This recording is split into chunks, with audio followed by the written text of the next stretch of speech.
Hoje nós temos a aula número 35. Fala sobre o mecanismo de defesa vibratória, a repulsão.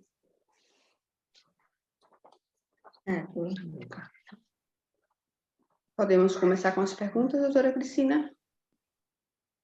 Deixa eu fazer uma breve introdução sobre mecanismo de defesa vibratória na questão da força de repulsão magnética. Sim. Então, os nossos pensamentos, os nossos atos, as nossas vibrações, muitas vezes se confundem. Pensamento positivo e pensamentos negativos. Uma única faixa vibratória é que dá proteção especial para os médios conseguirem ter paz. As oscilações vibratórias são muito complicadas, porque uma hora vocês estão bem e outra hora vocês estão mal. Então, isso significa variações de pensamentos. Então, quando Jesus disse assim, a minha paz eu vos dou, a minha paz eu vos deixo, era a paz que ele tinha. Ele não tinha pensamentos mistos. Jesus tinha um pensamento único. E esse pensamento único que Jesus tinha era da paz, era do equilíbrio, era do amor. As confusões emocionais existentes no pensamento de vocês dificulta muitas vezes a presença do anjo de guarda, que não encontra espaço para dar intuição, para ter uma boa conversa com os médios, para mostrar o melhor caminho. E, no entanto, nós sabemos que os médios precisam ter paz, porque através dessa paz eles vão adquirir a fé inabalável falada por Sr. Allan Kardec. É através daí que esses médios vão ter o compromisso com Deus e com a espiritualidade superior. Muita paz para todos. Amém. Amém.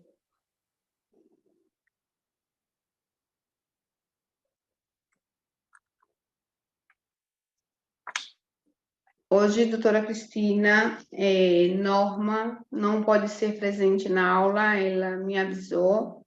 Manda um abraço para a senhora, manda lembrança para todo mundo, porque ela foi acompanhar a irmã ao médico. Eu deixo a palavra com Ieda, ou Leia. Passo para a Ieda. Allora, stavo preparando em italiano. A minha primeira pergunta, doutora, é em relação ao esclarecimento sobre as comunicações espirituais, né? Esse médio com conhecimento que nós temos aqui na apostila, com conhecimento, né? Que está fazendo a certeza do que está com a certeza do que está fazendo, acontecendo, e ao médio principiante. Não, espera aí, eu errei a pergunta. Ao médio principiante, na primeira comunicação, ele pode ser mistificado, a gente vê que pode ser mistificado por um espírito doente.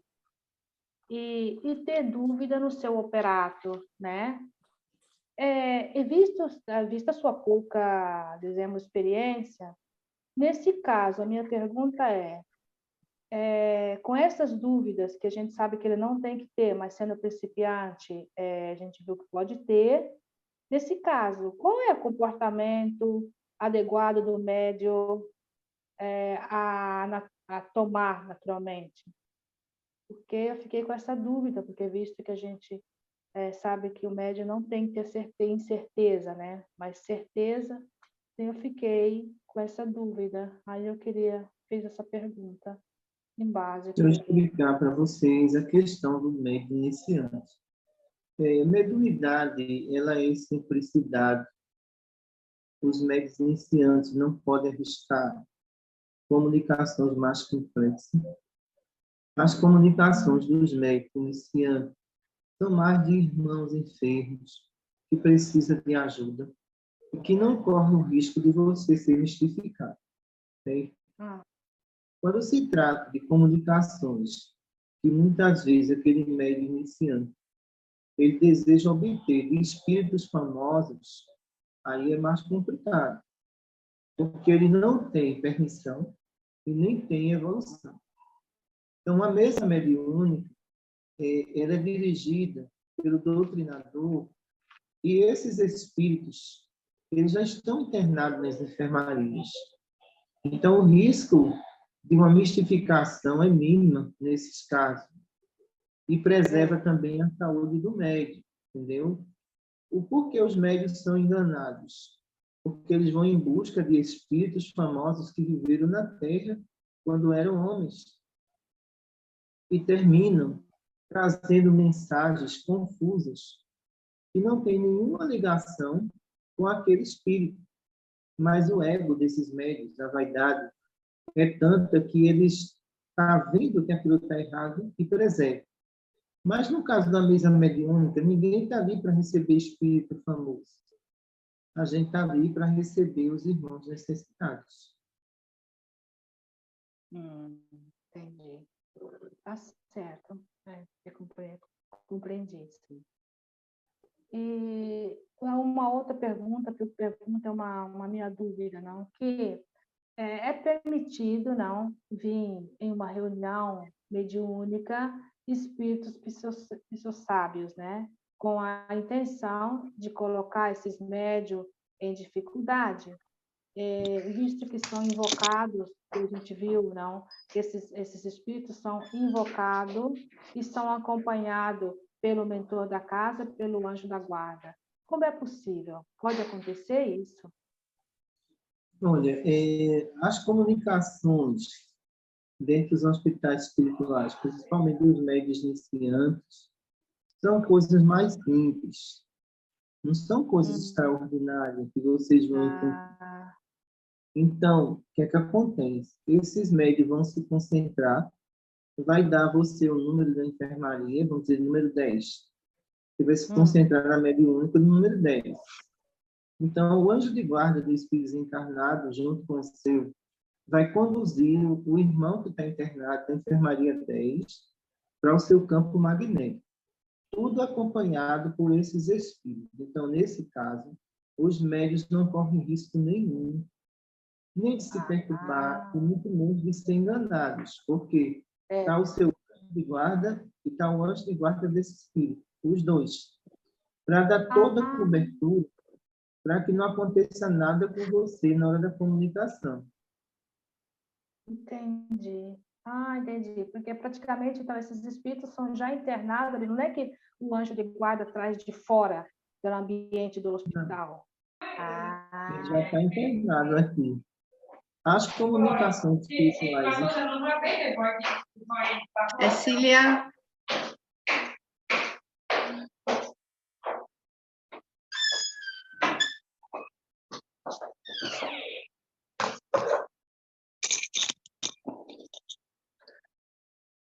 Cecília, por favor. Oi, estou aqui. O microfone. Vou fechar. O microfone está aberto. As comunicações internas, que nós consideramos pouquíssimo grave, ou nenhuma gravidade, é justamente para o treinamento dos médios iniciantes. Com o transcorrer do tempo, aí vocês vão aprendendo coisas um pouquinho mais complexas, mas aí vocês já têm experiência. Ok, tá certo. Não, era só essas minhas últimas duas perguntas que eu tinha. Essa dúvida, eu queria esclarecimento. Muito obrigada por essa tudo. Eu acabei com as perguntas, porque os outros eu entendi bem. Doutora, aganchando a pergunta da Ieda, aqui no início da aula, que fala que uma mesa mediúnica, né, o doutrinador tem que ser um com experiência. Aí eu me fiz a seguinte pergunta, né? A gente aqui, aí no Brasil é muito fácil, tem médiuns digamos assim, praticamente pronto, que já sabe que é médium, que tem a mediunidade, sabe, às vezes, até gestir essa mediunidade. E nós que somos aqui praticamente, eu nunca incorporei, acredito que a Rita não, a Ieda eu já vi algumas vezes, o Mário nem menos. Então, me veio a seguinte pergunta: essa experiência nós não temos, e eu acredito que no grupo da Austrália, talvez o Francisco, que eu não conheço muito bem, tenha um pouquinho de experiência, né? Isso me leva a pensar que nós, nessa encarnação, não vamos trabalhar nesse hospital porque se precisa ter experiência. A experiência a gente não vai adquirir só com o estudo, é com a prática, né? Isso me leva a pensar que, com a idade que a gente tem, nessa encarnação, a gente não vai conseguir fazer nada, ou eu estou enganada? Está enganada. Eu vou... Aqui tem um projeto da gente filmar a mediúnica na prática e mandar para vocês entenderem como é que acontece todo o mecanismo. Na mediúnica, você vai encontrar médios que faz um mês que começou, faz 2 meses que começaram. Só que eu não vou abrir uma mesa mediúnica onde vocês não assistiram o que é uma mediúnica de um hospital. Então, por exemplo, o Hospital Amor Progresso, que fica aqui em Vitória de Santo Antão, faz 4 anos que eles não têm mediúnica. Então, o que é que acontece? Eles tinham que aprender, ter experiência para eu poder liberar. Então, foi o que a gente fez, né? Trouxe eles para cá, eles assistiram, acompanharam. Então, a mesma coisa vai ser vocês. A gente vai filmar e mandar para vocês. O procedimento do passe na mediúnica, como o doutrinador vai lidar com determinadas situações. Então, eu confio que nessa reencarnação, sim, vocês vão trabalhar com os nossos irmãos necessitados. Agora, só que o Amor Progresso faz 4 anos, e dentro desses 4 anos, eles trabalharam com o quê? Com o passe, trabalharam com as palestras, as orientações aos pacientes, e a gente sabe que isso ajudou muito aquele hospital, que é um dos hospitais também que tem muita gente. Então, depois disso, você está um grupo estruturado, vai aparecer mais pessoas para compor esse trabalho. Mas, por enquanto, vocês são a base, entendeu? Mas, quando eu filmar e mandar para vocês, aí vocês vão fazer esse estudo do que está acontecendo ali e qual o mecanismo que aqueles espíritos estão se comunicando naquele momento. Eu deixo tudo preparado para vocês. Entendi. E fiquei feliz com a resposta, né, doutora? Só um pouquinho, Cília, que eu quero, já termino já. Doutora Cristina, mas aí, então, uma outra pergunta que me veio, né? É a gente, pelo que eu entendi pelos estudos, é a gente que decide ou que pede a idade que a gente comece a trabalhar. A senhora até falou aí de uma trabalhadora do hospital, que eu não me lembro o nome dela, mas diz que ela criou os filhos, tudo, e hoje é uma voluntária do hospital. Então, quando o médium, né, se é ele que determina, prima de encarnar, o tempo que ele vai começar a trabalhar com a mediunidade, então esse tempo é o suficiente, no caso, um exemplo, se eu decidir, não, vou começar a trabalhar com a minha mediunidade com 60 anos, né? Aí se eu morro, vamos dizer assim, com 80 ou 90 anos, é aquele tempo necessário para mim trabalhar? O tempo de início da mediunidade no projeto reencarnatório, quem pede é vocês, entendeu? Uhum. Tem uns que pedem, vou trabalhar com 15 anos de idade, vou iniciar, é um pedido dele. Esse pedido é atendido. Tem outros que eu vou ter que constituir família, criar, educar, e depois disso, pronto, pode mandar a missão que eu abraço. Então, isso não somos nós que determinamos, é o processo reencarnatório de vocês. Então, eu tenho aqui Damiana tem 79 anos e é minha assistente aqui fora, veja só. É um excelente médio sonâmbula, tá entendendo? Mas a idade dela não permite, nesse momento, ela receber comunicações um pouco assim, grosseiras. Mas se colocar na psicografia, não tem problema. A idade dela para psicografia dá, porque as comunicações de psicografia é de dentro dos hospitais, não tem nenhum problema. Então, eu vejo o problema de idade na mediunidade quando essa pessoa, na verdade, ela não tem experiência, entendeu? Mas quando ela tem a moralidade e a experiência, Francisco Cano Xavier trabalhou até quantos anos? Olha a idade dele. Está entendendo? Então, a idade não é empecilho. Porque na medida que vocês vão trabalhando, vocês vão aprendendo muito mais com o mundo espiritual. Mas essa decisão, né, esse pedido que a gente faz, né, prima, de encarnar, eu vejo assim que eu quero saber na visão da senhora, de vocês do mundo espiritual, é prejudicial para a gente, não é? Porque se eu vejo assim, que se eu tivesse crescido dentro de uma família espírita, talvez eu não tivesse cometido tantos erros como cometi. Então, é um erro do espírito ou não? Vê só, Leia, existe fase da vida quando a gente não tem conhecimento, experiência, a gente tem que passar.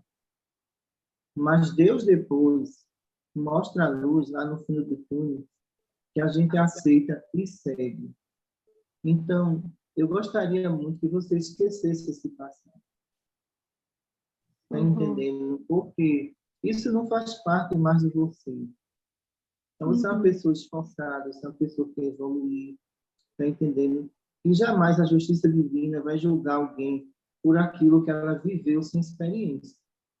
Agora, quando a gente tem experiência, é outra coisa. Mas quantos e quantos não chegam aqui que viveram experiências tão complicadas, está entendendo? E, às vezes, encontrou o espiritismo, está bem melhor, e até dizem, olha, doutor, eu fiz tanta besteira. A senhora sabe, né? Eu disse, sei, mas deixa eu dizer uma coisa a você. Eu estou falando do homem novo. O velho, para mim, morreu. Então, esse homem novo que está aí, que quer trabalhar, eu quero abraçar. Aquele velho lá que morreu, que não tinha conhecimento, esse aí não existe mais em você, entendeu, Léa? Entendi, mas de qualquer forma, para um espírito é bem mais fácil um processo, essa passagem aqui na Terra, dentro de uma família que dá o apoio espiritual, né? Do que aquele que vem numa família que não... Veja só, praticamente 70% das famílias não apoiam a mediunidade. É um índice muito alto. Não apoia, não aceita. Às vezes eu vejo aqui mães querendo que o filho fique no remédio controlado e não na mediunidade. Então, isso é um estado de consciência de cada pai, de cada mãe, que eu lamento muito, porque a psiquiatria, ela já limita a mediunidade. A psicologia já limita a mediunidade. Então, como é que o pai nega, os pais negam a mediunidade para o filho? Diz que não existe, não aceita. Então, veja que não é só você. Então, são 70%, que é muito alto esse índice. Então, alguns têm a mediunidade, que eu já vi médios aqui, uma mediunidade extraordinária, mas não aceitam a mediunidade. Então, mediunidade é algo que tem que estar dentro do coração de cada um de vocês. Porque você diz assim, mas doutora, eu não sinto nada, mas você sente uma coisa, vontade de ajudar. O outro diz assim, eu vejo tudo, mas eu não aceito. Adianta? Não adianta nem nada. Não é verdade? Sim. Obrigada, doutora. Obrigado também. Cília, a palavra? A palavra, Cília. Eu já tirei minha dúvida com a explicação. Tá, sim. Eu tenho uma pergunta de Norma. Norma pergunta sobre o medo do médium, que durante uma comunicação ele é um empecilho, né? Porque dificulta essa comunicação. O pensamento dele cria essa barreira. Mas ela fala assim, que ela gostaria de saber que também tem médiums que faz o contrário, né? Que ele está recebendo pode ser um médico espiritual, ele está recebendo esse médico, ela fala bem disso, o médium, ela está recebendo esse médium faz esse trabalho dele, e depois ele sai dessa incorporação. Aí ela gostaria de saber se pode acontecer que esse médium finge que ainda continua, que está ainda sendo influenciado por esse médico. E ela gostaria de saber se isso acontece com frequência nos hospitais espirituais, ou é uma coisa rara.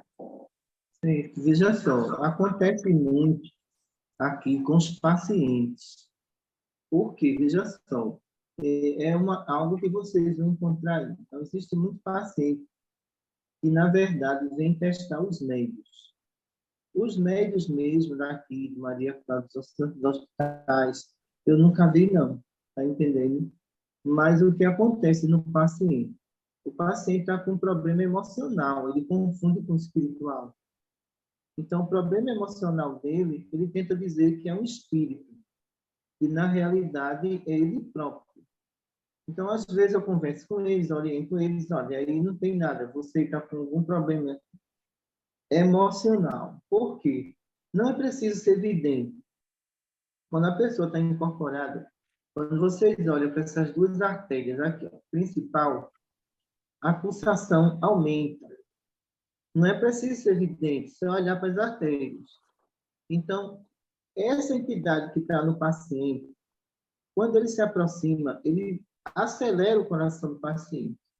Então, a gente já sabe que existe espírito sem que o médium seja vidente para ver isso. Então, a gente ensina aqui aqueles que não têm vidência. O que é que acontece? Então, quando a gente percebe que tem espírito, a arritmia cardíaca aumenta e essa pulsação também da jugular e subclávia também aumenta. Então, ali existe espírito. Então, isso é muito fácil de ser identificado aí quando vocês estiverem trabalhando com alguns pacientes. Na hora da incorporação, o que é que o grupo tem que ter? Se for um paciente, ter bastante calma. Ninguém vai estar só. Vocês vão estar acompanhados pelo mentor espiritual e sua equipe. Então, geralmente, aqui eu transmito muita segurança para os médicos que estão em volta. Muita calma, eu vou ver o que eu posso fazer e pronto, resolver. Mas é muito raro você encontrar nos médicos dos hospitais. Mas nos pacientes, você vai encontrar toda a sessão que tiver, você vai encontrar. Não me vem mente, porque no momento que nós vamos trabalhar no Senhor, vai acontecer de tudo. Devemos estar muito preparados, logicamente. Né? Bem, né? Ela continua, uma outra pergunta. Ela fala assim, eu gostaria de saber sobre os médiuns que nunca estudaram os livros de Allan Kardec, mas são médiuns e atuam como médiuns. E enganam muitas pessoas. Eles utilizam a própria mediunidade a favor de si. Fazem pagar, mas eles nunca leram nenhum livro e nem seguem a doutrina. Como é que fica esse médium perante a justiça divina? Doutora, posso completar essa pergunta? Pode. Assim, pela minha experiência pessoal, eu sempre fui muito curiosa e gostei muito de estudar essas coisas. Então, desde quando eu descobri o espiritismo muito jovem, eu fui muito vítima de charlatões. Mas tem uma coisa, eles sempre acertavam tudo a primeira vez. Depois era como se a entidade que dizia as coisas para eles sumisse. E aí, depois de um tempo, eu indo nesses cantos, eu percebi que era mentira, que eles acertavam a primeira vez, depois não acertavam, outras vezes mentiam. Eu disse, meu Deus. Aí agora eu não vou mais nesses lugares. Quando dizem, tem uma cartomante ali, tem não sei o quê, eu digo, olha, acabou. Acabou, não quero mais. Aí eu queria saber como é que eles têm essa oportunidade de descobrir a vida da pessoa todinha na primeira vez. Deixa eu dizer uma coisa, veja só. Se você for comparar o que ele diz a você, ele diz a todo mundo a primeira vez. Então, muitas vezes, qual é o sonho de muitas pessoas? A felicidade. Ele só vai falar sobre felicidade, sempre. Então, o que é que acontece? Pode existir ali espírito brincalhão? Pode. Mas depois que ele revelou tudo isso para esses espíritos, acabou a graça, eles vão embora. Então, fica só aquele médio ali. E ele começa a errar todas essas estatísticas do que ele está falando ali. Olha, a pergunta dela é interessante, porque, veja só, eu vejo médios que nunca leram nada de Allan Kardec, mas também nunca cobraram nada de ninguém. Trabalham de graça. E morreram trabalhando de graça. Então, esses médios, eles estão em bom lugar? Tá, eles não enganaram ninguém, porque não queria nada de ninguém. Só que muitos médios, eles fazem verdadeiros espetáculos na comunicação espiritual para impressionar o paciente e para aquele paciente fazer tudo o que ele quer, não é por aí.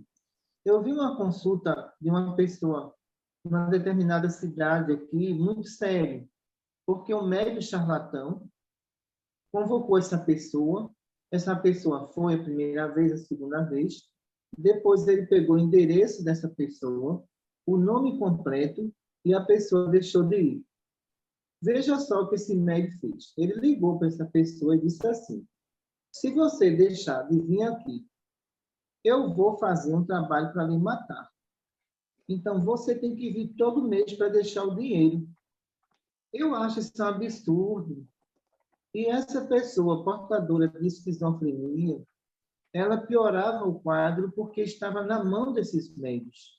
E quando ela veio falar comigo, eu disse: olha, não dê nada a esses médios, tá certo? Vamos cuidar de você sem nada cobrar de você. E ela achando que essa pessoa teria o poder de matá-la, porque ela tinha que dar todo mês essa quantia a essas pessoas. Então, isso é crime. Você não pode usar da sua mediunidade para amedrontar as pessoas, não. E nós conseguimos livrar essa pessoa desse meio. Ela ficou em tratamento num determinado hospital espiritual. Então, esses médios vão pagar por isso? Vai. Eles não têm conhecimento, mas eles têm má intenção. Eles poderiam não ter conhecimento, pessoal, mas ele está ajudando da forma dele, para Deus é válido. Rita? Mário tem uma pergunta. Pois não. E a aula nos fala que um espírito necessitado, ele deseja ser ajudado da melhor maneira para acabar com o seu sofrimento. Por que na crosta terrestre existem milhões de espíritos que não são felizes e não aceitam ajuda? Olha, seu Márcio, eu vou dizer uma coisa assim. Isso realmente é verdade, mas não é por falta de opção.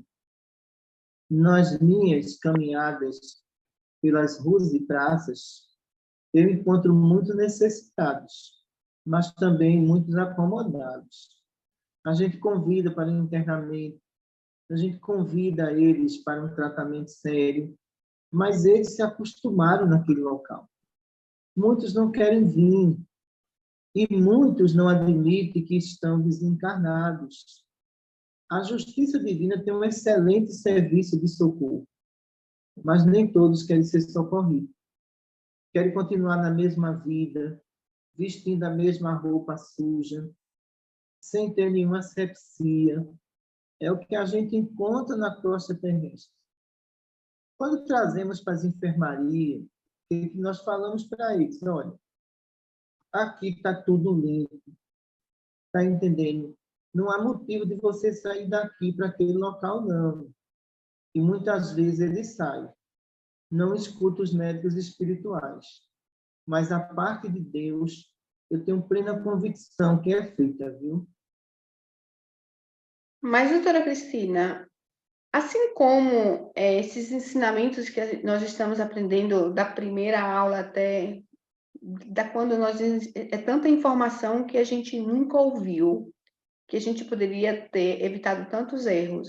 Mas assim como a gente não sabe dessas informações, não é possível que esses espíritos na crosta da terra, eles não sabem que pode estar melhor, que não, que podem melhorar, que eles têm esse convite?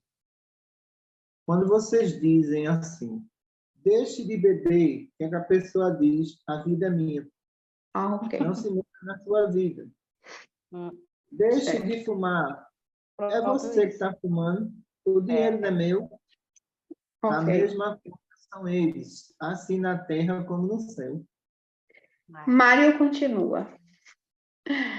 O médio, a pergunta dele é assim, ele entendeu dessa maneira, né?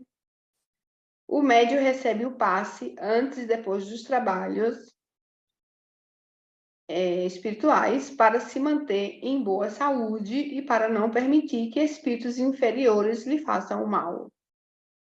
Por que então, diz sempre a aula, que também os médiuns podem se contaminar e que descobre essa contaminação só depois de muito tempo, depois de horas? Olha, veja só. Por exemplo, hoje aqui é dia de tratamento de apoio espiritual, que é o TAG, certo? Os médios que chegam têm uma sala específica, onde eles vão ler o Evangelho, fazer a prece e tomar o passe do expressivo circular, para depois subir para os trabalhos espirituais.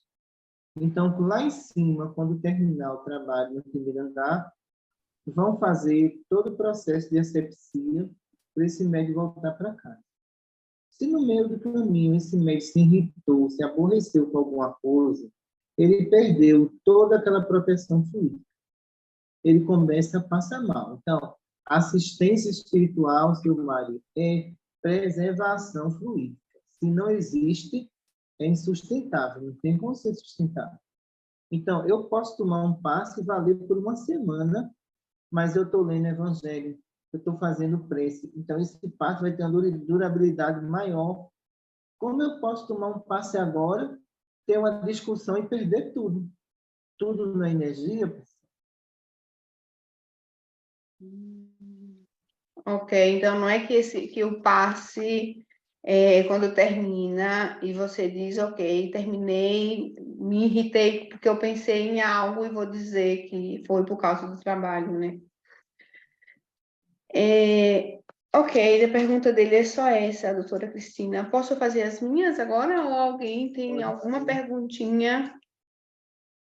Não pode fazer por mim. Sobre a repulsão, né? Que é o nosso argumento. Expansão do campo magnético do médium, que ele é feito através da mente, não é isso? Através da minha mente, porque em aulas, não durante os estudos, o seu Vandir, ele falou muito, a senhora também, do ataque cardíaco, um espírito que morreu de ataque cardíaco não, tem outro nome, de infarto.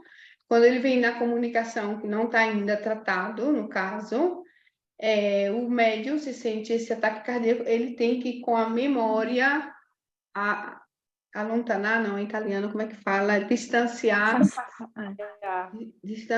o espírito com a mente. Mas distanciar é uma coisa assim tão difícil que fala que se o médium não consegue, tem que passar para um outro. É difícil distanciar com a mente? Deixa eu explicar a vocês. A gente chama de nível de concentração. Quanto mais forte for minha concentração, mais próximo ele está. Quando eu percebo que ele está muito forte e eu começo a me desconcentrar, ele vai se afastar. Então, isso quer dizer que você não vai estar incorporada totalmente. Uma parte é você, uma parte é ele. Está entendendo? Então, na medida que eu tenho uma concentração e aproximo, porque eu digo sempre o seguinte, olha, quando é seu anjo de guarda, ele tem toda a liberdade de se aproximar de você. Ele vai transmitir saúde. Mas quando é alguém doente espiritualmente, eu não aconselho você aproximar ele demais. Então, na medida que você se concentra para receber o necessitado e você começa a sentir o sintoma dele, desconcentra um pouquinho, aí você para de sentir o sintoma dele, significa que ele se afastou um pouco.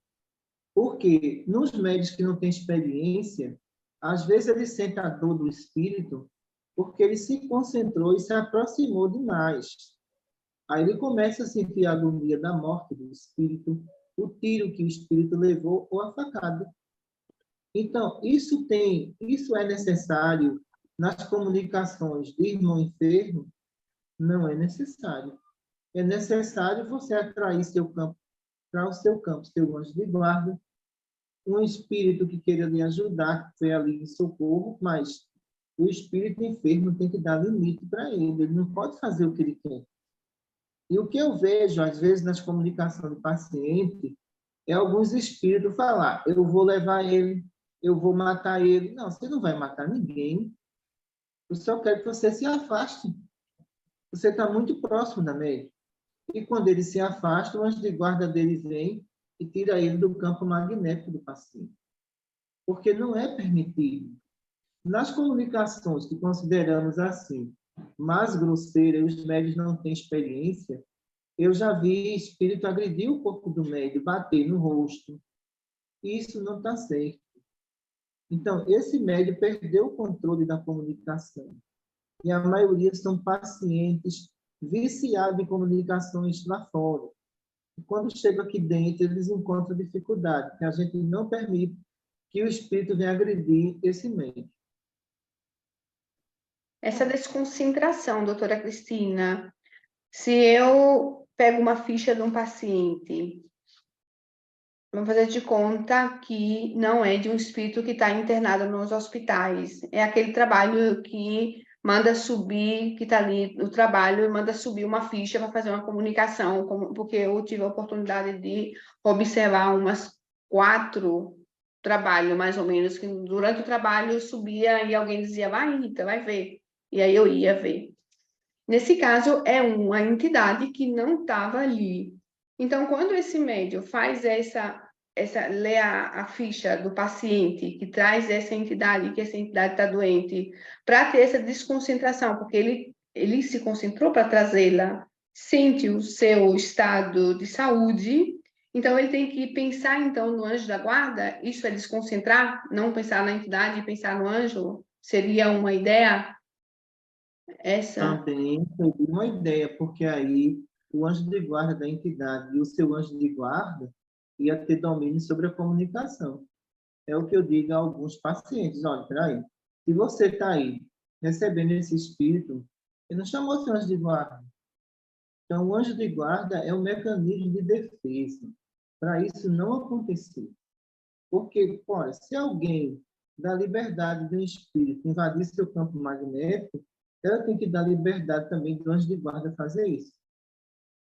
Ah, ok. Então, o desconcentrar é concentrar em algo, então algo, uma energia superior, né? No caso, se entre nós tem essa, fazer isso.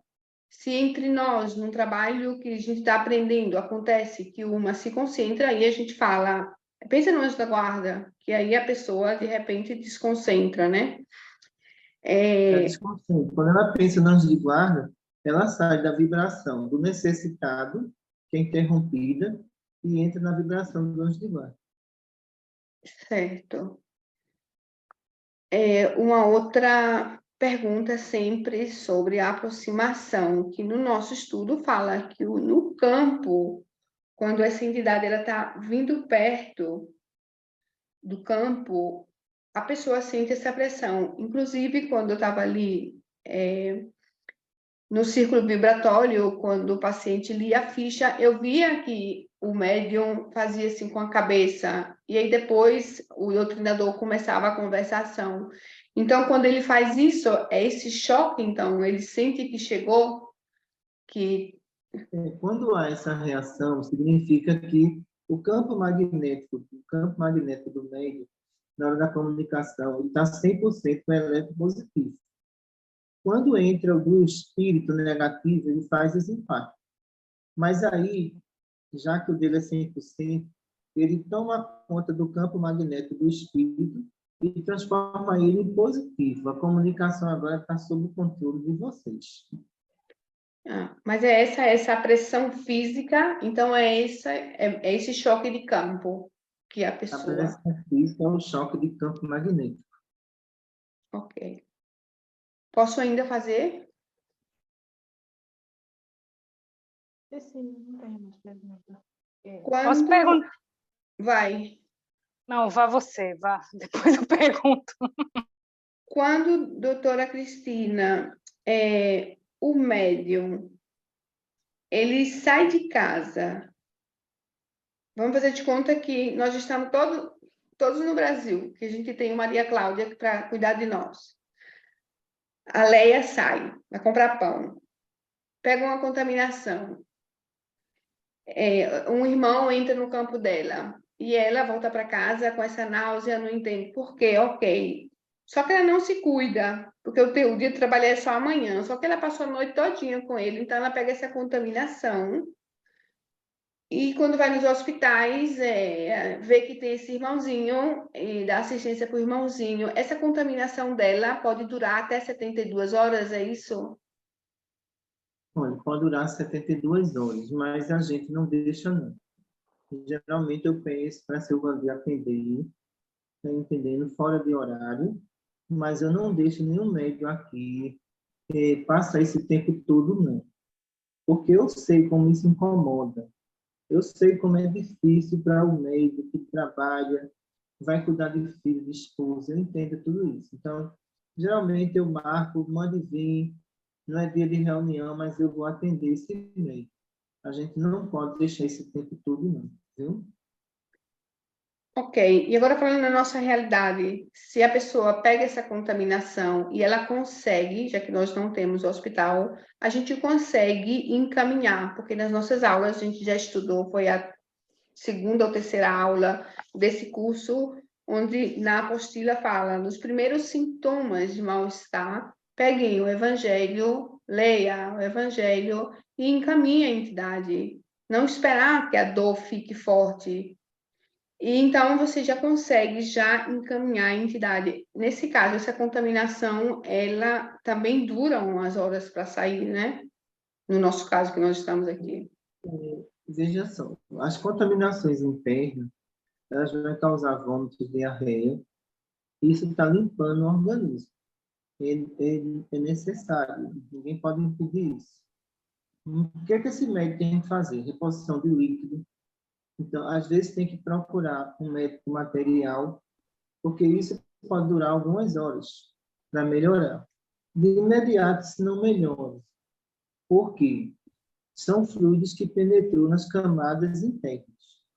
Então, a prece vai ajudar, o evangelho vai ajudar e a paciência também.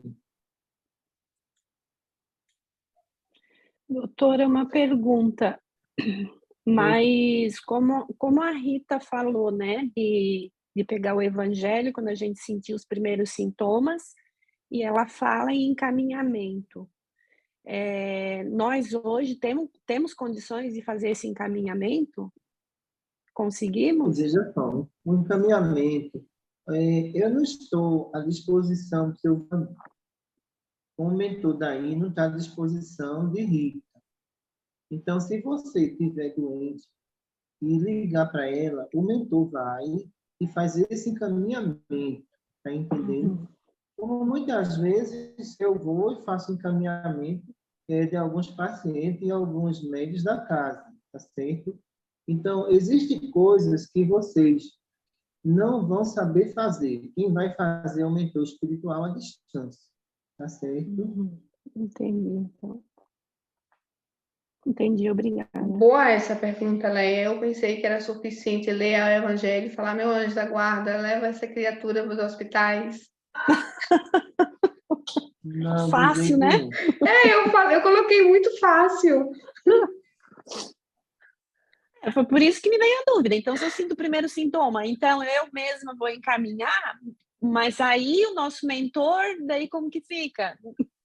Aí ele não tem trabalho, né, Rita? Não dá? Ele chega primeiro, depois eles chamam anjos de guarda de vocês e está tudo resolvido. Então, tá. Ok. Espera que eu estava com uma pergunta, eu fui brincar um pouquinho. É só assim, a Rita se desconcentrou um pouquinho, acabou. Sobre Tem que ser feliz, mulher. Tem que ser feliz, é mesmo. De É vez em assim. quando, olha, ajuda. É verdade.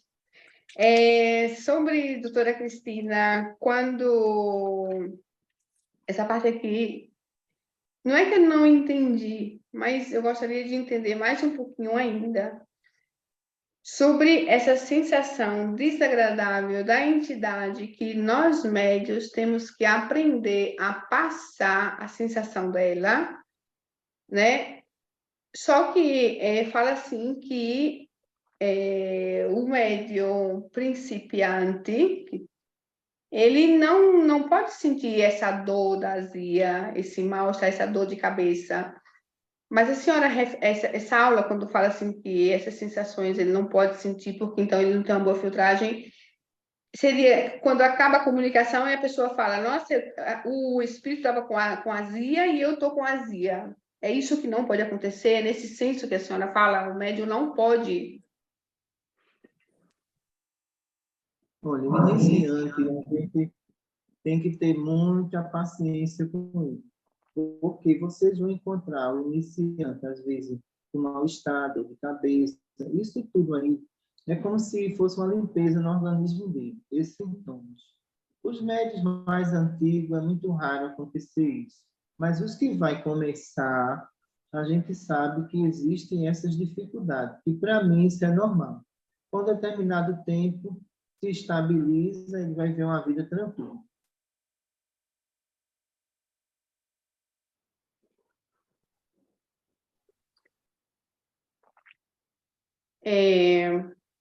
Eu posso ainda? Na força, quando está no ciclo vibratório, se eu não consigo fazer essa força de atração, uma vez que eu leio a ficha, é aplicado naquele médium, o doutrinador, um passe de atração, de força de atração, ou é pedido para passar para o médium ao lado a ficha da entidade CM? Olha, com esse novo modelo de ciclo vibratório, é muito difícil acontecer isso, porque o ciclo vibratório deixa todos os médios com a sensibilidade muito grande. E aí já seria a comunicação interna, que é a mediúnica. Na comunicação externa, que é o TAI, CM e HE, então já são médios mais experientes que sabem como usar a força de atração e a força de repulsão. Mas na mediúnica, é muito calmo, é muito tranquilo, tá entendendo? Porque somos nós quem trazemos da enfermaria para o campo magnético do meio. Não tem necessidade de aplicar o passe de... Porque nós temos, quando eu estava estudando essa aula de repulsão, eu estava achando que vinha aplicado o passe de repulsão no médium para poder conseguir afastar. Em vez a repulsão com o pensamento, não é o passe, mas é o pensamento. Você pode usar esse mecanismo aí para o paciente, que a gente ainda usa até hoje. Mas hoje, para aplicar em mesa mediúnica, hoje a gente sabe que não usa mais. Só no paciente. Só no paciente quando termina a incorporação, viu? Certo. E para o paciente que está incorporando, no caso, pode ser feito, então, esse passe de repulsão, ou então o bloco de memória, ou a contenção. O bloqueio de memória, a contenção, pegar na mão do paciente. Também. Quando você pega na mão dele, aí preste atenção nesse procedimento que qualquer um de vocês pode fazer, né? Quando você faz a contenção, tem que ter muito cuidado para o paciente não torcer o braço de vocês. Se ele torcer, ele quebra. Então, se ele tentar torcer o braço, solta aí. Segura não. Certo? Porque o que a gente vê na contenção, que é feito na hora, você tem que pegar na mão dele, no braço dele, e num campo mental fazer uma prece, pedindo a neutralização daquelas energias. Então, aquele espírito que está ali, ele enfraquece. Por quê? Toda a carga positiva é sua que está passando para ele. No bloqueio de memória que a gente percebe muitas vezes, é quando terminou a comunicação e o espírito quer voltar. Então, a gente vai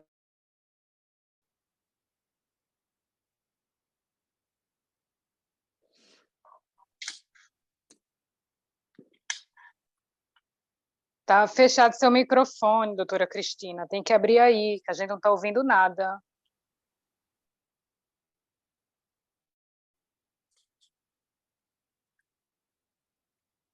Ficou tudo mudo, né? É, porque ela fechou o microfone. Agora está aberto. Só que a gente não está ouvindo, por quê? Está me ouvindo? Agora sim. Agora sim. Agora sim. Tá me... Certo. A senhora ficou no controle. No controle de No bloco no bloqueio de bloqueio de memória. memória. O que acontece no bloqueio de memória? Aqui, ó. Frontal, memória. Então, estou fechando a emissão e estou fechando aqui o pensamento do espírito sobre o meio, para que ele não retorne de novo à comunicação espiritual. Existe também, já nos casos mais graves, quando é evocação de HE, que vocês não vão fazer isso agora, que a gente chama de comunicação de 2 tempos. Então, o médium incorpora a primeira vez, incorpora a primeira vez e segura essa comunicação durante 1 minuto. Depois, ele desconcentra. Depois, recupera de novo essa entidade e coloca no campo magnético. Qual é a técnica desse procedimento? É eliminar todo eletronegativo do espírito. Por isso, a gente evoca ele 2 vezes no mesmo instante. Termina a doutrinação, evoca de novo. Aí ele perde toda a força fluídica que ele tem. Mas, doutora Cristina, se a senhora disse que eles não gostam de vir para a comunicação, eles ficam ali, vocês seguram, fica no cerco ou preso com ele ali? Depois que ele entra aqui, é como se ele estivesse dentro de uma bolha. Ele não consegue sair. Ah, ok. Por isso que é em 2 tempos essa comunicação. Certo. Rita, eu posso falar uma coisinha? Sim. Doutora Cristina, a última vez que conversamos ali com a Rita, a gente estava estudando, veio uma dúvida, né? Quando estive no hospital, eu falei para a senhora, quando eu cheguei ali, e quando eu chegava na frente do hospital, eu sentia o meu frontal que pulsava igual um coração que batia. E isso me aconteceu quando eu chegava no hospital e também depois que eu voltei para minha cidade, que eu saí do hospital, eu fui num funeral, quando eu cheguei na frente do cemitério, eu senti meu frontal de novo a pulsar. Aí eu disse para a Rita, quando eu perguntei para a doutora disse que é porque eles tinham feito uma invocação e quando eu me aproximava do hospital, que o irmão estava internado ali, ele tentava a comunicação, foi uma coisa assim que a senhora falou. Daí veio uma dúvida com a Rita, mas a Rita falou, mas não é pelo frontal que vem a comunicação. Sim, porque recebe pelo coronário, eu digo. Você emana, mas para receber... Então, o que acontece? Quem tem internamento aqui, e você chega a 500 metros, quem está aqui dentro internado já sente a sua presença. Então, ele já começa a jogar ação externa. Você começa a ter reação. Isso pode ser no frontal, como pode ser também tontura, e como pode ser também arritmia. Então, o que é que a gente fala para os pacientes? Olha, é porque essa pessoa não lhe perdoa ainda. Quando ela sente sua presença, ela se incomoda. Na medida que vai fazendo o tratamento, ele chega ao grau de perdão. O que é que acontece? Não sente mais nada. E por que que aconteceu? Por que aconteceu também quando eu cheguei na frente do cemitério, no funeral de uma tia? Aí veja só, ali tu tá com vibração cruzada. É um local de baixa vibração. Como a tua área de sensibilidade é o frontal, aí você vai sentir mais coisa pelo frontal do que por outro plexo. Ah, entendi. Obrigada, então, doutora. Desculpa, Léa. Mesmo não sendo um órgão de recepção, a pessoa, então, pode sentir, então, essa vibração. Porque Pode sentir, tem vibração no maxilar, Tem outros que sentem vibração na mão, depende da área de sensibilidade. Ok. O que eu disse, Leia, mas é o coronário que é recepção? Ok. Bom, Podemos encerrar. da minha parte, sim. Obrigado Sim, a todos vocês. Vamos fazer a prece. Maria Santíssima, Mãe de todos nós, só temos, Maria, te agradecer. Que teu manto de amor, Maria, envolva a Itália, envolva o Brasil, Maria. E todos aqueles que tu proteges. Dás a ele, Maria, calma, paciência e resignação. Que tua luz, Maria, penetre em nossos corações e nos fortaleça, Senhor, na nossa caminhada. Que o mentor espiritual da Itália visite os lares e a família de todas as nossas irmãs. Em teu nome damos por encerrar. Muita paz para todos. Obrigado. Amém.